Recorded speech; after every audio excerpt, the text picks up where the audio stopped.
Soy una mujer y tengo 22 años. Hace poco salí de una relación bastante abusiva y sinceramente no estaba en el mejor lugar mentalmente. Si soy sincera, era difícil para mí tener que volver cada noche a un apartamento vacío por mí sola. Esa noche, mis amigos habían decidido llevarme a un partido de hockey para sacarme de la casa y para que dejara de pensar en la ruptura. Era un viernes por la noche y habíamos estado consumiendo una cantidad decente de alcohol durante el partido. En el estadio al que fuimos había un bar cerca que nos gustaba mucho, así que después del partido decidimos ir allí a tomar la última ronda. Era una noche con mucha gente, especialmente teniendo en cuenta que el partido estaba terminando y la cola era bastante larga para pedir en la barra. Mientras esperaba pacientemente, comencé a hablar con un par de chicos que estaban justo a mi lado. Después de unos minutos hablando, uno de ellos me pidió mi número de teléfono. Mirando atrás, definitivamente debería haber dicho que no, pero en el estado en el que me encontraba se lo di. Cuando tuve las bebidas, volví con mis amigos y nos tomamos la última ronda hablando del partido. Una hora más tarde aproximadamente, decidimos acabar ahí la noche y volvernos a casa. Nos separamos, pero en lugar de llamar a un Uber y volver a mi apartamento, muy estúpidamente decidí enviarle un mensaje de texto al chico con el que había estado hablando antes. Él respondió casi de inmediato, diciendo que me recogería en un Uber y me llevaría de vuelta a su casa si me apetecía. De nuevo, mirando atrás, nunca debía haber accedido, pero acabé diciendo que sí. Estuve un rato esperando fuera y finalmente apareció con un Uber y fuimos para su casa. Me quedé sorprendida porque el viaje fue largo, duró por lo menos 45 minutos. Cuando llegamos, rápidamente me di cuenta de que ya no estábamos en la ciudad, sino que estábamos en medio de la nada. Miré a mi alrededor y no se podía ver ninguna otra casa que no fuera la suya, solo había árboles.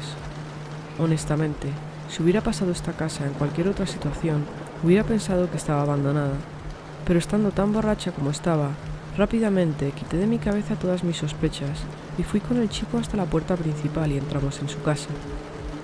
Me llamó la atención lo limpio que se veía todo desde dentro. Era un nivel de limpieza hospitalaria, incluso con el mismo olor.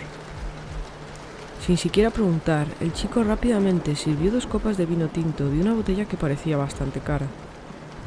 No pensé nada en ese momento. Por lo que recuerdo, lo vertió justo frente a mí e incluso él mismo bebió un poco. Pero ese es el último recuerdo que tengo de esa noche. Lo siguiente que recuerdo es que estaba en una habitación con el sol dándome en la cara a través de la ventana. Era claramente de día y podía oír el ruido de agua corriendo de una ducha. Me desperté aturdida, pero lentamente comencé a reconstruir dónde estaba, con quién estaba y la situación general en la que me encontraba. Pronto me di cuenta de que necesitaba irme de inmediato. Comencé a buscar frenéticamente mi ropa, mi cartera y mi teléfono móvil, pero no estaban por ningún lado. No pude encontrarlos en la habitación en la que estaba. Salí de puntillas de la habitación con la esperanza de pasar desapercibida antes de que ese hombre saliera de la ducha. Pero cuando salí de la habitación sentí como si mi corazón se hundía en el estómago. Todos los muebles, los suelos y las paredes estaban completamente cubiertas con cortinas de baño de plástico. Recordaba claramente que nada de eso estaba allí la noche anterior. Mirando a mi alrededor, me di cuenta de que mis objetos personales estaban colocados apilados de manera perfectamente ordenada en la isla de la cocina, al lado de un cuchillo, que claramente no era un cuchillo de cocina, sino más bien un cuchillo de caza o algo así. Mis instintos de supervivencia se activaron y rápidamente agarré mis cosas y salí corriendo por la puerta. Corrí en una dirección aleatoria, presa del pánico y llena de adrenalina. Estuve corriendo por lo menos 10 minutos por la carretera, y finalmente me detuve para llamar a un amigo para que me viniera a recoger y me llevara de vuelta a mi apartamento. Cuando regresé, bloqueé instantáneamente el número del tipo y hasta el día de hoy nunca he vuelto a saber nada de él. Ahora, mirando hacia atrás, me di cuenta de que debería haber llamado a la policía de inmediato, pero por alguna razón no lo hice.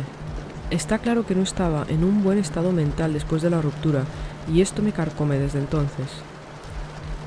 En este punto, ya es demasiado tarde para denunciar lo ocurrido, ya que ni siquiera tengo el más mínimo recuerdo de dónde estaba ubicada esa casa, o incluso su nombre.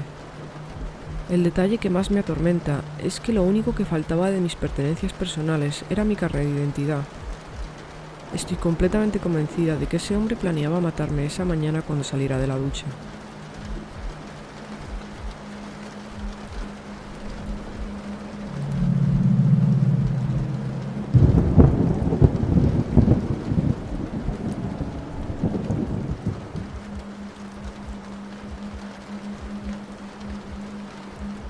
En 2007, poco después de cumplir 15 años, mi madre tuvo que hacer un viaje de negocios por unos días. Mi madre y yo vivíamos solas, en una casa pequeña, en un vecindario que estaba en una zona de la ciudad que no era la más segura. Por esta razón, mi madre nunca dejaba que me quedara sola en casa por más de unas horas, y me obligaba a quedarme en casa de una amiga mientras ella no estaba. La casa de esta amiga estaba literalmente al otro lado de la calle, y el lugar al que iba mi madre estaba solo a 2 horas de distancia, y yo estaba en mi etapa adolescente rebelde, así que durante la semana previa al viaje estuve quejándome de ser lo suficientemente mayor para cuidar de mí misma. Pero mi madre no cedió y me obligó a quedarme en casa de mi amiga. Lo cierto es que mi casa era bastante espeluznante por la noche, incluso no estando sola, y descubrí el día que mi madre tenía que irse que mi amiga había conseguido una PlayStation 3, así que accedí a quedarme en casa de mi amiga. Alrededor de las 11 de la noche del último día allí, estábamos en la habitación de mi amiga jugando con el nuevo teléfono móvil que me habían regalado por mi cumpleaños, ya que nos habíamos aburrido de jugar al único juego que tenía de PlayStation 3. Sus padres habían salido horas antes después de comprarnos una pizza para cenar, y probablemente no regresarían hasta dentro de una hora. Era demasiado tarde para llamar a alguna de nuestras amigas, y estábamos haciendo el tonto buscando maneras de entretenernos. Sabía que mi madre volvería a casa al día siguiente por la mañana, y sabía que ella tenía una manía con el contestador automático, y es que, sin importar lo cansada que estuviera, sin importar de dónde hubiera regresado, si había algún mensaje en el contestador automático tenía que escucharlo. Siendo las aburridas quinceañeras que éramos, mi amiga y yo decidimos dejar 1 o 2 mensajes para que mi madre lo encontrara por la mañana. Llamamos al teléfono de mi casa y lo pusimos en altavoz, mientras nos reíamos y tratábamos de averiguar qué íbamos a decir. Yo sabía que normalmente tardaba unos 5 tonos para que saltara el contestador automático, pero al tercer tono se descolgó el teléfono y escuchamos: ¿Hola? La voz sonaba como si perteneciera a un hombre de 60 años que había estado fumando durante los últimos 50 años de su vida. Pero incluso más allá de eso, había un tono amenazante en su voz. No puedo describirlo exactamente, pero sonaba muy frío y peligroso. El tipo de voz que si lo escucharas en la calle querrías alejarte inmediatamente. Miré a mi amiga. Sus ojos estaban completamente abiertos y se estaba tapando la boca con las manos. Ninguna de nosotras fuimos capaz de decir nada. «¿Hola?», dijo de nuevo. Conseguí encontrar mi voz y dije: «¿Quién diablos eres y por qué estás en mi casa?». Hubo una pausa y luego dijo en voz muy baja: «No deberías haber llamado». Luego, un ruido muy fuerte y la llamada se cortó. Inmediatamente dejé caer mi teléfono y procedí a enloquecer, al igual que mi amiga. Me preguntó si sabía quién era y le dije que no, que por supuesto que no conocía al hombre de la voz ronca que acababa de contestar el teléfono de mi casa a las 11 de la noche. Revisamos el registro de llamadas para ver si accidentalmente habíamos llamado a un número equivocado, pero no, era el número correcto. Estábamos tan conmocionadas que no sabíamos qué hacer primero. Si debíamos llamar a la policía, o llamar a mi madre, o llamar a los padres de mi amiga, o correr para asegurarnos de que todas las puertas y ventanas estuvieran cerradas, o qué. Al final terminamos corriendo por la casa revisando 2 veces cada cerradura, mientras llamábamos por teléfono a los padres de mi amiga y les contábamos sin aliento lo que había sucedido. Estaban a unos 10 minutos de casa y dijeron que llamarían ellos a la policía. Su madre nos dijo que nos quedáramos en la habitación de mi amiga, con la puerta cerrada con cerrojo y todas las luces encendidas, en caso de que este tipo estuviera yendo de casa en casa. Y así durante 10 minutos estuvimos acurrucadas en el rincón más alejado de la habitación de mi amiga, básicamente debajo de su cama, saltando cada vez que oíamos cualquier ruido. La policía llegó a mi casa no mucho después de que llegaran sus padres. Honestamente, realmente no recuerdo mucho de los detalles sobre lo que estaban haciendo los policías, principalmente porque me negué a poner un pie fuera de la casa, pero recuerdo que nos hicieron muchas preguntas a mi amiga y a mí. Desafortunadamente no pudimos darles mucha información, ya que llamamos desde la habitación de mi amiga, que estaba en la parte trasera de su casa, lejos de donde hubiéramos podido ver mi casa. Sin embargo, Una pregunta que hicieron me llamó la atención. Me preguntaron que quién tenía llaves para entrar en mi casa. Les dije que solo mi madre y yo teníamos llaves. Más tarde descubrí que la razón por la que la policía preguntó eso era porque no había señales de entrada forzada en ninguno de los accesos de la casa y que la puerta principal estaba abierta de par en par cuando ellos llegaron. Al parecer, nuestro teléfono fijo estaba descolgado, colgando de la pared, y la base del teléfono estaba rota como si hubiera sido aplastada con algo. Tanto la habitación de mi madre como la mía también tenían algunas cosas movidas y desplazadas, como si alguien hubiera estado revisando nuestros cajones y las cosas de nuestras habitaciones. A mi madre la llamaron en algún momento de todo esto, y logró llegar a casa esa noche, muy cansada y muy asustada por lo que había pasado. La policía investigó el incidente, pero nunca encontró ninguna respuesta. En ese momento no nos iba muy bien económicamente, pero aún así logramos mudarnos al otro lado de la ciudad a los pocos meses de que esto ocurriera.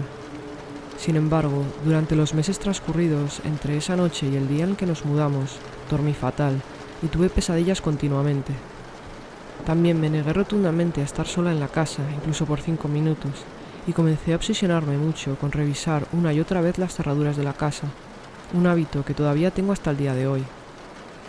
Y ahora que he escrito todo esto, recuerdo que hay una cosa que nunca le he contado a nadie sobre todo esto, principalmente porque en ese momento pensé que me podían culpar a mí si decía algo. Más temprano ese día, volví a mi casa a buscar un cuaderno mío lleno de bocetos que quería enseñarle a mi amiga. Nada andaba mal. La puerta de entrada estaba cerrada con llave cuando llegué. No había señales de que la hubieran manipulado ni nada. No había ruidos en ninguna parte de la casa, pero el minuto en el que entré algo se sentía mal. Cuando entré me sentí de repente muy intranquila. Tuve un escalofrío por todo el cuerpo, se me puso la piel de gallina. Traté de obviarlo e ir a mi habitación a buscar el cuaderno, pero no fui capaz, estaba demasiado asustada. Así que me di la vuelta, cerré la puerta con llave y volví corriendo a cruzar la calle. Cuando regresé a la casa de mi amiga, me sentí como una idiota, pero mirando atrás es posible que mi instinto tuviera razón acerca de que algo no estaba bien. Me asusta incluso pensar en lo que podía haber pasado si lo hubiera ignorado y hubiera caminado más adentro.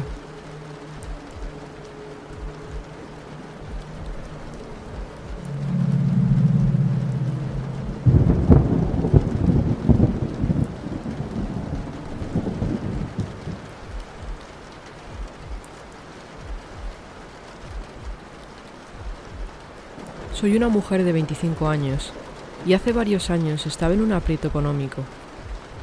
Tenía entonces 21 años, con un trabajo horrible y sin ahorros. Mi situación de vida cambió y me mudé temporalmente a casa con mis padres. Como cualquier persona adulta que alguna vez haya tenido que volver a casa de sus padres, no estaba a gusto y tenía prisa por volver a buscarme un piso en el que vivir, razón por la cual, cuando mi mejor amiga me dijo que había un apartamento libre en su complejo de apartamentos, salté sobre la oportunidad. La ciudad en la que vivo tiene muchos complejos de apartamentos, pero todos ellos están en la zona menos noble y menos segura de la ciudad. Imagina barrios grises con licorerías turbias cada 2 manzanas. Así era la zona en la que me fui a vivir. Pasaron un par de meses y aunque la policía aparecía de vez en cuando por nuestra zona y había que tener cuidado con más de una botella rota en la calle, no era el peor lugar para vivir. Trabajaba en el turno de noche en una gran fábrica, arrastrando los pies toda la noche y odiando cada minuto de cada turno. Entonces, una noche, mientras traía y llevaba cajas como un zombi en el trabajo, mi teléfono móvil se cayó de mi bolsillo trasero cuando estaba en lo alto de una escalera. Intenté agarrarlo, pero se me resbaló de la mano y morí un poco por dentro cuando lo vi golpear el suelo y la pantalla se volvió negra. Da igual cuánto lo agitara y cuántos botones pulsara, estaba claro que el móvil había muerto. Como buena veinteañera que acaba de perder su móvil me empecé a agobiar mucho y decidí ponerle una excusa a mi jefe e irme a casa a mitad de turno. Conduciendo a casa a las 3 de la madrugada en un día laborable, me dirigí a la oscura carretera secundaria que conducía a mi complejo de apartamentos. Llevaba unos 5 minutos por esa carretera cuando vi algo débilmente más adelante en el camino, e inmediatamente pensé que era un animal que había muerto atropellado. Empecé a ir más despacio, rezando para no encontrarme con la mascota muerta de alguien, y de repente me di cuenta que no era un animal, era un niño. Había un niño tirado al costado de la carretera. A medida que me acercaba, se levantó y empezó a saludarme. Me di cuenta de que tenía una bicicleta tirada en el suelo a su lado. Cuando estuve lo suficientemente cerca, saltó y empezó a zigzaguear hacia el lado del conductor del coche. Es posible que hubiera tomado muchas malas decisiones hasta ese momento en mi vida, pero no era idiota. Pensé en todas las advertencias sobre cómo los asesinos en serie y los violadores atraían a mujeres jóvenes, apelando a sus corazones bondadosos. Muchas veces esto lo hacían con animales o niños. Así que cerré las puertas de mi coche y bajé la ventanilla del conductor medio centímetro. ¿Estás bien? ¿Qué ha pasado?, le pregunté. Me atropelló un coche y se fue corriendo. Necesito ayuda. El niño parecía aturdido y estaba con muchos rasguños, pero algo de él me puso los pelos de punta. Voy a pedir ayuda, ¿vale? Cogí mi teléfono móvil y luego recordé que no podía llamar con él porque estaba muerto. Mi teléfono móvil está roto, pero vivo cerca de aquí, ¿vale? Iré a buscar ayuda, le dije. Esperaba que no pensara que le estuviera mintiendo. Pero entonces, sin avisar, el niño golpeó su mano contra el capó de mi coche. «Solo déjame entrar, necesito ayuda ahora», empezó a gritar el niño. Me quedé asustada por un momento y le contesté. «Te prometo que voy a buscar ayuda y vuelvo, todo va a salir bien». Me sentí desgarrada, pero no iba a dejar que este niño subiera a mi coche. Al mismo tiempo, no podía culparlo, seguro que estaba asustado y herido y probablemente también estaría frenético.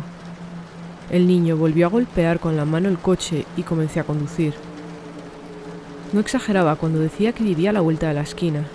Fue un viaje de 30 segundos hasta mi apartamento. No tenía teléfono fijo y no quería llevar a este niño a mi apartamento vacío sin forma de pedir ayuda. Vi el coche del novio de mi mejor amiga aparcado en la entrada e inmediatamente agradecí el golpe de suerte. Subí corriendo los escalones de su apartamento y empecé a golpear la puerta. Roy abrió la puerta claramente dormido e inmediatamente se alarmó al verme. Me preguntó que qué hacía allí y que por qué no estaba trabajando. Le expliqué sin aliento que un coche había atropellado a un niño en la carretera secundaria, pero que mi teléfono móvil no funcionaba y que necesitaba que regresara conmigo. Melanie, mi mejor amiga, salió de su habitación, también medio dormida e igualmente confundida. Roy se hizo cargo de inmediato, nos dijo a ambas que subiéramos al coche y nos llevó de regreso al niño. El niño todavía estaba allí, indicándonos que nos acercáramos. Roy, Mel y yo salimos del coche. «¡Ayuda, ayuda, necesito ayuda!», empezó a gritar el niño. «Estoy aquí para ayudar, mi amigo te vio y vino a buscarme, tranquilo», le dijo Roy. «Unos pandilleros vinieron y me asaltaron, me golpearon, me robaron la mochila y se fueron», dijo el niño frenéticamente. Inmediatamente me alarmé. Eso no era lo que me había contado a mí. «Pensaba que te había atropellado un coche. ¿Cómo que te atacó una pandilla?», le dije. «Bueno, sí, me atacó una pandilla y luego también me atropelló un coche», dijo el niño. Yo le miraba confundida, no sabiendo de qué iba este niño. Roy también parecía desconfiar de este cambio en la historia. «¿Estás herido? Déjame llamar a una ambulancia, ¿vale? ¿Puedes decirme tu nombre?», le preguntó Roy. El niño perdió la cabeza. Arrugó la cara y apretó los puños, golpeándose a un lado de la cabeza él mismo, y empezó a gritar. «No, no, no, no, no, solo déjame entrar en el coche y llévame a tu casa». Roy se puso muy serio y le respondió. «Eso no va a pasar, chaval. Llamaré a una ambulancia y a la policía, y puedo esperar contigo hasta que lleguen aquí, pero no podemos traerte de vuelta con nosotros». El niño empezó otra vez a golpearse a la cabeza con su puño, pero esta vez con más fuerza, y luego, de la manera más inquietante que he visto en mi vida, empezó a agarrarse el pelo y comenzó a arrancárselo del cuero cabelludo. Ese sonido sigue siendo la cosa más repugnante y alarmante que he escuchado en mi vida. Roy nos miró a Mel y a mí, y sin necesidad de decirnos nada, las dos nos volvimos a subir al coche mientras él se quedó frente al niño. «Voy a llamar a la policía y les diré que has resultado herido y que necesitas una ambulancia», le dijo Roy. Roy sacó el móvil y empezó a marcar, y el niño empezó a pisotear y a gritar histéricamente. «¡Llévame a tu casa! ¡Solo déjame entrar en el coche! ¿Por qué no me llevas a tu casa?» El niño estaba de pie en la calle, la sangre goteaba de donde había desgarrado el cuero cabelludo. Roy volvió al asiento del conductor y empezó a hablar con la policía mientras el niño se enfurecía afuera. Luego se acercó a la ventana y nos miró con tanto odio que me sentí petrificada. Empezó a dar patadas al coche con toda su fuerza, y Roy, claramente enfadado, se alejó mientras el niño agarraba frenéticamente la parte trasera del coche. Roy dio varias vueltas a nuestra manzana para evitar guiar al niño a nuestro complejo de apartamentos, y luego volvió por nuestra calle. Cuando volvimos con el coche, vimos que el niño se había ido. La bicicleta y el niño habían desaparecido por completo. No sé cómo se fue tan rápido, pero no se veía rastro de él. Solo quedaban sus mechones de pelo en el asfalto. Nunca más volvimos a ver al niño. Buscamos en los periódicos e internet para ver si lo habían detenido o si había ocurrido alguna otra cosa extraña esa noche, pero nunca encontramos nada. Lo que todavía me confunde de todo esto es por qué quería volver con los tres, qué quería con nosotros.